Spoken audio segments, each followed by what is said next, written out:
Good morning all. On this video or series of videos, we're going to be doing a timing chain in a 1994 Jeep Grand Cherokee with the 5.2 liter Magnum engine. This vehicle has about 136,000 miles on it. From what I've read, these timing chains typically start to become out of spec at between 60 and 80, so it's time. So the whole front of the motor has to come apart. I'm in the process of taking the fan clutch and the fan shroud out now, and I've got a whole stack of new parts. I'm slowly restoring this vehicle. I got a brand new water pump. I have some new cooling hoses, upper and lower. The ones on there are actually original from '94, believe it or not. Some brake lines for unrelated. I got this Comp Cams double roller timing chain. Pretty nice set. Very inexpensive. It was kind of shocking. I think I paid like maybe 50 bucks for it. Got a gasket set, coolant, coffee. So there shouldn't be too much to this job. I've had this motor apart a couple of times, but step one, you gotta take this fan shroud out. It's held on by two 10mm bolts here and here, and this fan clutch right here just unscrews. So I've already loosened it with a clutch removal tool. You can see as I turn the fan, that nut is spinning. So when you're facing the vehicle, to take the clutch off, you want to turn the fan towards the passenger side once you loosen that nut. Now they do make a special tool for that.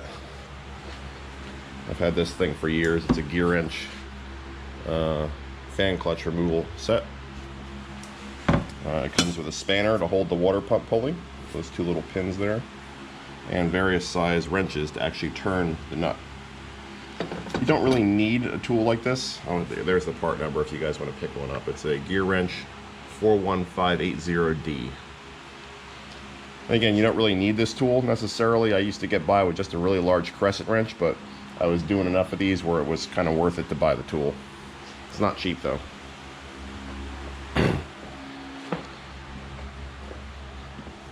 Alright, so what I like to do is once I get the fan kind of loose, shameless plug for the Girl Scouts, I put a piece of cardboard between the fan and the radiator, which is right there. I don't know if you can see it. Just so you don't damage the radiator as you're taking the fan out, because the fan and the shroud have to come out as an assembly.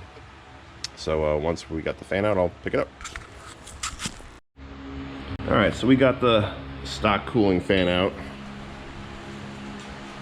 Contrary to what it may seem, this is actually a normal fan. It is not bent, it is not damaged. It is kind of normal for those two blades to be kind of doing their own thing down on one end. And that's just simply where the fan and the clutch assembly screw onto the water pump. And this is what everything looks like with that fan shroud and fan removed. Much easier to access stuff. So next step is we're going to take the belt off. Then from there we're probably going to start disconnecting front end components. We'll probably have enough room to get a puller in there on the damper without taking the radiator out. I'm hoping we don't have to do that. But again, just to give you a quick tour, got the water pump right here where my finger is. This is the pulley for it. Over here you got the ignition coil. This is the tensioner, alternator, AC compressor, power steering pump, and the crankshaft down there. Over here you have the steering box, some AC hoses here, transmission lines, etc. And here's that lower radiator hose down here. My hand is on. And here's the upper. Pretty sure the lower is original from '94 too. It's kind of gross.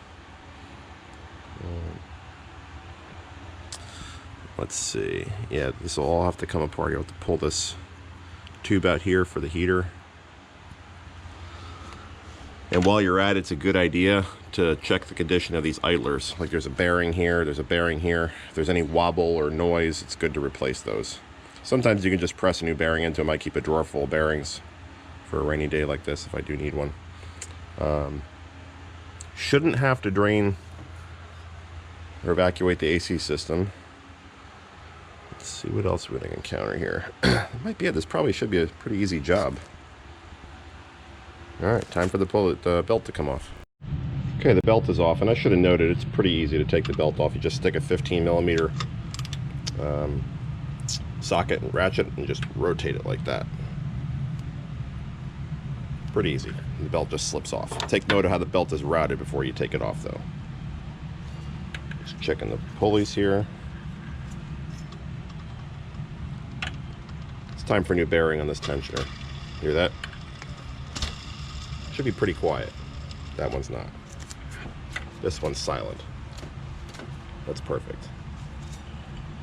That sounds good. Alternator's a bit squeaky.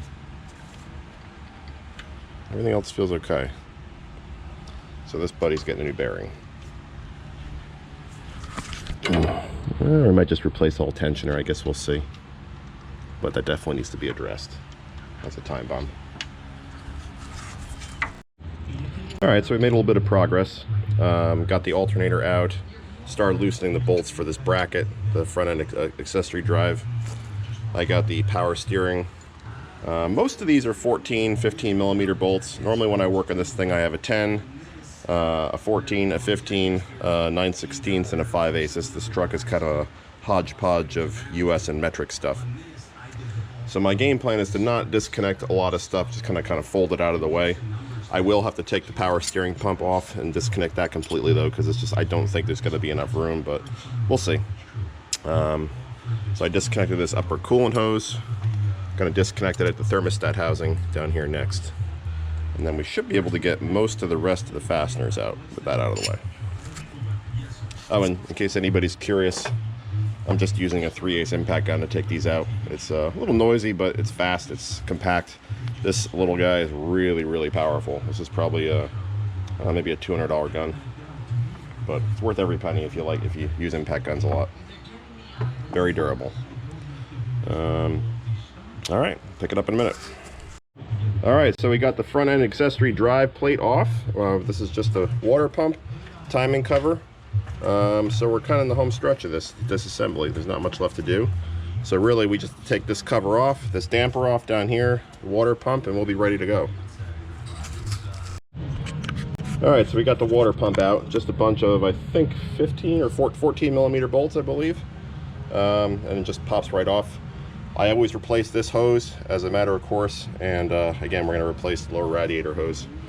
Probably going to replace this housing as well. It's this awfully pitted around here and kind of nasty. They're not that expensive, so I'll just order one of those. Clean it up, make sure there's no leaks. Last thing we want to do is this job again. So, all right, time to take the damper off, and then timing cover, and we're at the chain. You did? Oh, thank you. And just to save you guys some time, that vibration damper bolt down there and that pulley bolt is a 1.25 inches. It's a pretty big socket, so if you don't have one, you might want to go out and grab one before you start this job. Okay, so we have the crank pulley and the vibration damper off. I use this puller here to get them off. It's just 6 bolts to hold the pulley to the damper, and I use this puller to screw into 2 of those 6 holes. To just extract the damper. It was pretty straightforward. Didn't put up much of a fight. So now we got pretty much everything disconnected. I took out oil pan bolt on either side. It looks like there's just one that holds on one each side that holds the timing cover on, and there's a couple of studs that have to come out. There's right there, pretty long one. Down there, 2 shorter ones. And after that, the timing cover should be free in theory. We'll see. Alright, so that's what it looks like with the cover off. There's a good bit of slop in this chain. So it's time. So what I'm going to do is I'm going to line up the timing marks, because the factory says there's a mark on both gears that need to be lining up, so you can get the new set on there. So I'm going to do that now. Okay, so we got the new timing set in there. Again, that's a Comp Cams timing set. I decided to go with the factory timing, didn't advance or retard it. Got a new coolant hose here. Probably going to end up replacing this thermostat housing. It's kind of boogered up on the top, but I don't have one right now. So next step is just to clean up the timing cover. My good friend Bobby is doing that now with painstaking accuracy and detail. Then we just got to start putting stuff back together, and we should be good to go. Not much to it. Okay, we made some nice progress after Danny finally showed up. Got most of the motor back together. We've got a brand new water pump, new hoses. Haven't gotten the belt on yet. Realized that one of the spacers was missing in that idler pulley there, so we're going to order another idler pulley. Other than that, things haven't really been too difficult. Gonna have to replace that pulley that Danny's holding there. It's got a nasty bearing in there. It makes a lot of noise. Shouldn't make any noise when you spin it. Other than that, we started it up briefly, ran it for a couple seconds just to make sure it ran great. So now we just gotta wait for some parts to arrive. So job completed, not too bad.